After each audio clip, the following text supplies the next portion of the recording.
बातमीपत्रामध्ये आता पाहणार आहोत सकाळच्या महत्त्वाच्या 100 बातम्या अतिशय वेगवान स्वरूपात। सुरुवात करूया।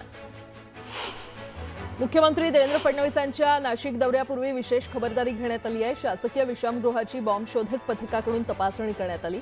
फडणवीस शिंदेंसह मंत्रिमंडळातील 8 ते 10 मंत्री नाशिक दौऱ्यावर असून नाशिकमध्ये कुंभमेळ्याच्या विकास कामांचं उद्घाटन होणार आहे।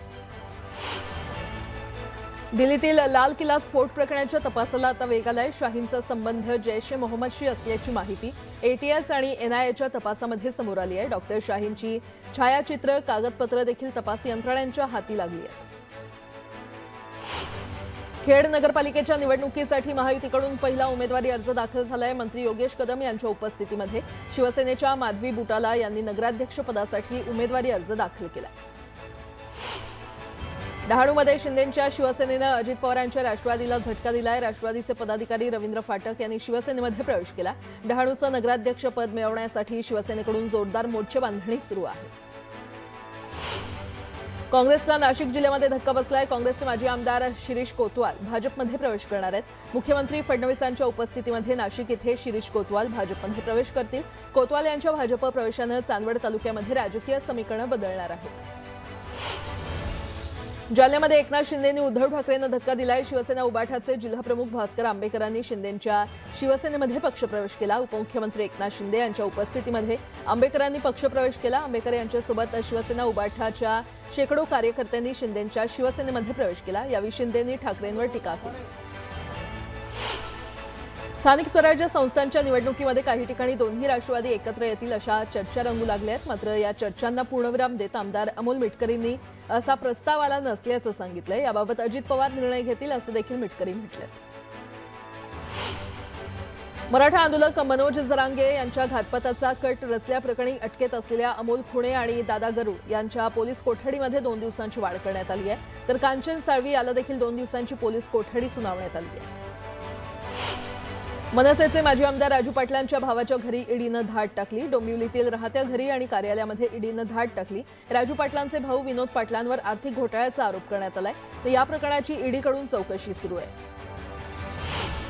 लोणावळा नगरपरिषदेच्या रणांगणात महायुतीतच वाद रंगलाय। राष्ट्रवादी काँग्रेस आणि भाजप यांच्यामध्ये युती होणार नाही असं भाजपच्या माजी नगराध्यक्षा सुरेखा जाधव यांनी स्पष्ट केलंय।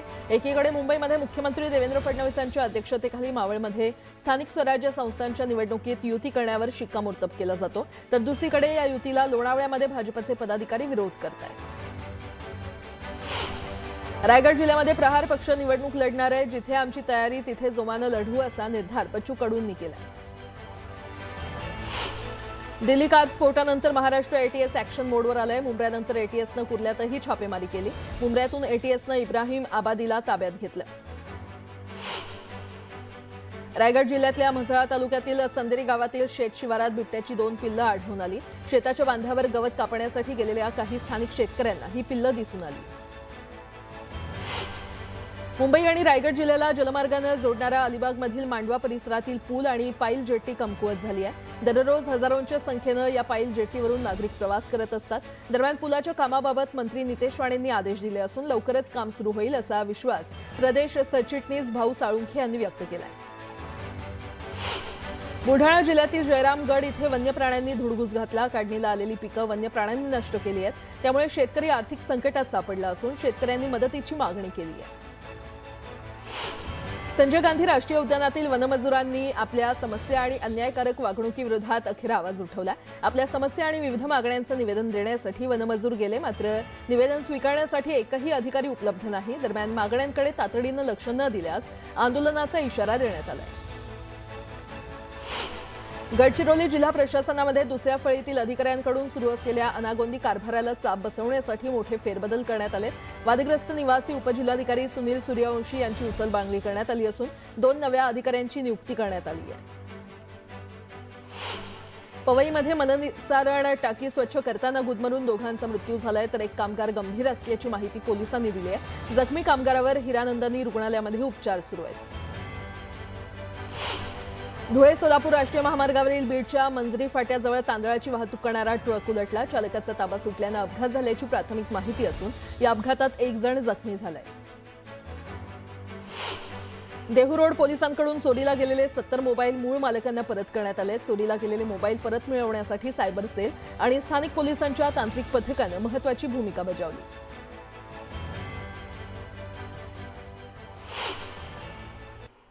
आता एक मोठी बातमी। सत्सद विवेक बुद्धीला स्मरून योग्य निर्णय घेईन असं उपमुख्यमंत्री अजित पवार म्हणाले।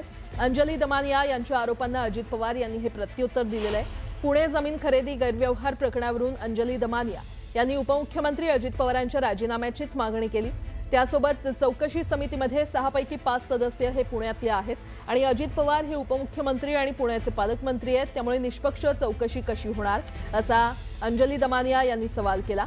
या गैरव्यवहार प्रकरणात त्यांनी काही खळबळजनक दावेही केलेले आहेत। या गैरव्यवहाराची माहिती पार्थ पवारांना होती। त्यासोबत अमेडिया कंपनीची 99% पार्टनरशिप असूनही पार्थ पवारांवर गुन्हा दाखल झाला नाही, हे गंभीर असल्याची टीका त्यांनी केली।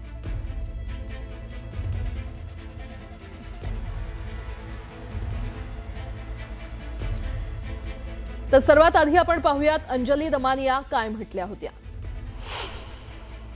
ती जमीनच जर त्यांच्या नावावर नसेल तर हे सगळे उद्योग करून हे जे केलेलं आहे ते एक भयानक मोठं फ्रॉड आहे आणि त्यासाठी पहिलं म्हणजे अजित पवारांनी तात्काळ राजीनामा दिला पाहिजे उपमुख्यमंत्री पदाचा आणि पालकमंत्री पदाचा, तरच याच्या चौकशी होऊ शकेल।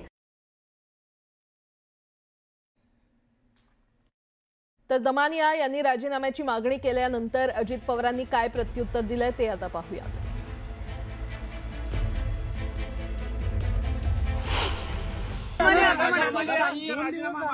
दमानिया तुमचा राजीनामा मागताय, परवा दिवशीपासून आंदोलन करताय। असाल तर निपक्षपाती चौकशी होणार नाही, तुम्ही राजीनामा द्यावा। माझ्या सद्विवेक बुद्धीला स्मरून मला जे योग्य वाटेल ते मी करीन।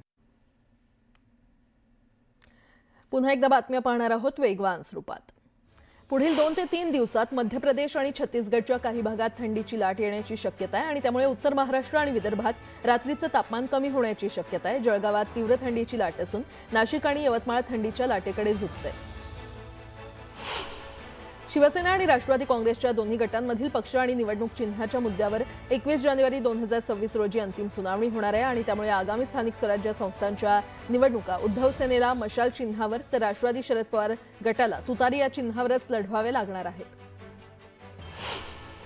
बुधवारी मुंबईचं किमान तापमान हे 18.6 अंश सेल्सिअस नोंदवण्यात आलेलं असून नोव्हेंबर महिन्यातील थंडीच्या मोसमात आतापर्यंत नोंदवण्यात आलेलं हे निचांकी किमान तापमान आहे। मुंबई, नवी मुंबई, पनवेल, ठाणे, वसई विरार, कल्याण, डोंबिवली या परिसरात सोमवारपर्यंत किमान तापमान 18 ते 20 अंश असेल, तर महामुंबईमध्ये काही दिवस सकाळी आल्हाददायक वातावरण राहील अशी माहिती हवामान खात्यानं दिली आहे।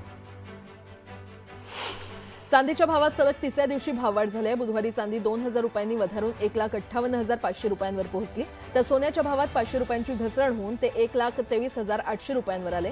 3 दिवसात चांदीमध्ये तब्बल 9,500 रुपयांची वाढ झाली आहे। चीनच्या स्मार्टफोन निर्माता विवो कंपनीनं 2025च्या जुलै ते सप्टेंबर या तिमाहीमध्ये भारतीय स्मार्टफोन बाजारात आपले अव्वल स्थान कायम ठेवलंय। विवोचा बाजारातील हिस्सा हा 18.3% इतका नोंदवला गेलाय। प्रीमियम स्मार्टफोन विक्रीमध्ये 43.3% वार्षिक वाढ नोंदवली गेली आहे। सिंधुदुर्ग जिल्ह्यातील जंगली हत्ती ओंकार याला काही काळासाठी गुजरातमधील वंतारा प्राणी संगोपन केंद्रात पाठवावं तसंच पुढील निर्णयासाठी उच्चस्तरीय समिती नेमावी असा निर्णय मुंबई उच्च न्यायालयाच्या कोल्हापूर सर्किट बेंचमधील न्यायमूर्ती मकरंद कर्णिक आणि अजित कडेठाणकर यांच्या खंडपीठानं बुधवारी दिला। याबाबत दाखल असलेली जनहित याचिका कायम राहणार असल्याचंही त्यांनी स्पष्ट केलं।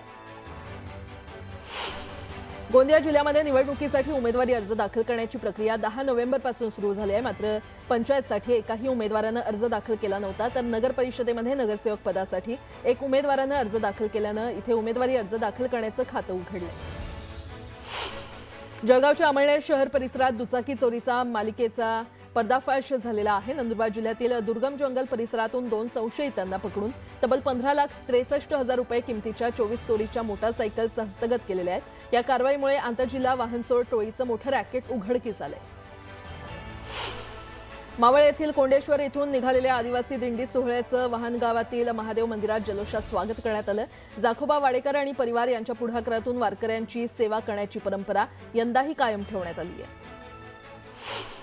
राष्ट्रवादी काँग्रेस अजित पवार पक्षाचे पुणे जिल्हाध्यक्ष प्रदीप गारटकर बंडाच्या पावित्र्यात आहेत. पक्षानं जर आमचं ऐकलं, पक्षानं जर आमचा सन्मान ठेवला तर आम्ही घड्याळावर आहेत.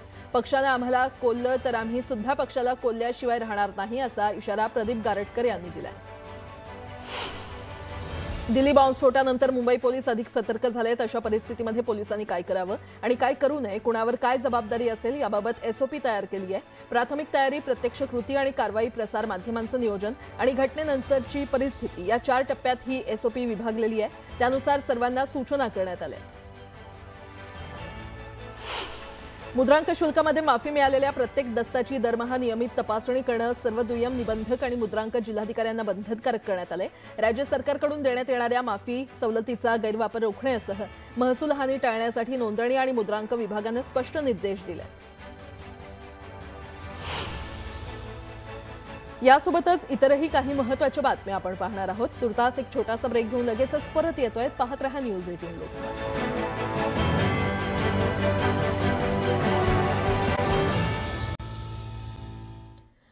ब्रेकनंतर आपलं पुन्हा एकदा स्वागत. पुढची बातमी. एकीकडे स्थानिक स्वराज्य संस्थांच्या निवडणुकीचे वारे वाहत असताना दुसरीकडे एमसीएच्या निवडणुकीत शरद पवार यांच्याकडून भाजपला धक्का मिळालाय. निवडणूक जरी एमसीएची असली तरी शरद पवार विरुद्ध आशिष शेलार असा सामना रंगला होता. त्यात शरद पवार पॅनेलचं वर्चस्व पाहायला मिळालं. एमसीएच्या निवडणुकीत उपाध्यक्षपदी जितेंद्र आव्हाड यांची निवड तर सदस्यपदी मिलिंद नार्वेकर यांची वर्णी लागली आहे. सहसचिवपदी निलेश भोसले हे या निवडणुकीमध्ये निवडून आले. तर मुंबई क्रिकेट असोसिएशन निवडणुकीमध्ये अध्यक्षपदी अजिंक्य नाईक यांची बिनविरोध निवड करण्यात आलेली आहे.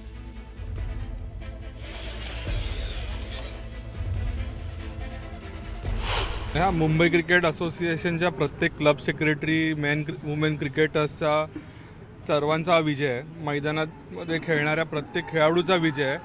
मैदान क्लब सेक्रेटरीनी आतापर्यंत आम्हाला नेहमीच सपोर्ट केला आहे.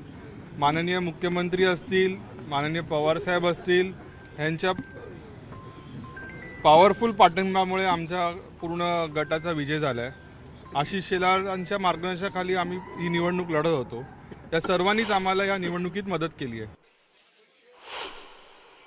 पहिली गोष्ट म्हणजे मुंबईतली मैदानं वाढवावी लागतील, शाळेंचं क्रिकेट वाढवावं लागेल, कॉलेजेसचं क्रिकेट वाढवावं लागेल, एम्प्लॉयमेंट जनरेशनसाठी काहीतरी करावं लागेल. शेवटी जोपर्यंत एम्प्लॉयमेंट जनरेट होत नाही तोपर्यंत क्रिकेटचे चांगले दिवस आले असं म्हणता येणार नाही. मुंबईचं IPL मधलं प्रतिनिधित्व कमी आहे, ते वाढवावं लागेल आणि त्याच्यासाठी बरंचसं काम करावं लागेल. मागच्या 3 वर्षामध्ये बरंच काम झालं आहे, अजून